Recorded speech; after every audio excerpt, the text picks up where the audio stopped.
During the week, I am a television news reporter. I've been doing that for 10 years now. I'm an Emmy Award-winning reporter. During the weekend, I am a wedding photographer. I have been for about 6 years now. Wedding photography allows me to express myself in a way that I can't during the week. It is an incredibly joyous time to be in someone's life. Logistical planning, people skills, stress management, working under pressure, and all those translate very well into wedding photojournalistic style. A lot of photographers now are shooting with their flash in what's called off-axis, away from the camera. To me, photojournalistic style is where the photographer sort of is a fly on the wall and observes a lot of the action, doesn't do a lot of directing, and lets the day kind of unfold and happen naturally. I think those pictures are timeless. Is it a trend or a fad? I'd like to think not really. A wedding planner can make a wedding photographer's life easier, really, and I hate to say this, but just kind of stay out of the way. A shot list, I think, would be my biggest pet peeve. I think that hampers a creative process tremendously. I don't know if it's the wedding planner that's goading them on to have a list, or they're getting this idea of a list from a magazine or from a friend. I think I need a block of time right about here. Give me 30 to 45 minutes of your undivided attention and you'll get some amazing pictures. Hiring a wedding photographer is a huge, huge leap of faith.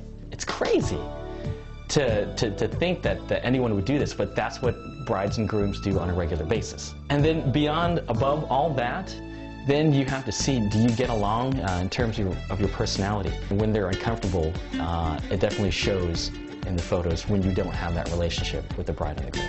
They're typically more casual. They look more like what they would on an everyday basis. For an engagement shoot, let's make the pictures look about as different as possible from the actual wedding day.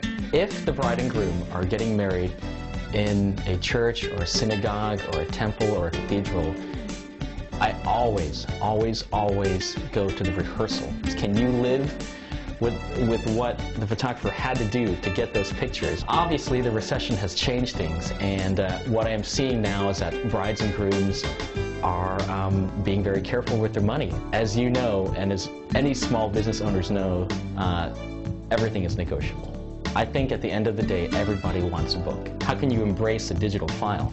And so I think everyone wants a book, but not everyone can afford a book. Can one photographer handle this event all on their own? You, again, work with the wedding planner and work with the bride and groom in terms of coming up with a schedule so that a lot of events aren't happening simultaneously. Getting to the salon early, and then while I'm there, I'm planning my next move. Where is he going to be? And then hopefully you've spoken with your wedding planner, get ready for their entrance. It's too unpredictable to shoot outside.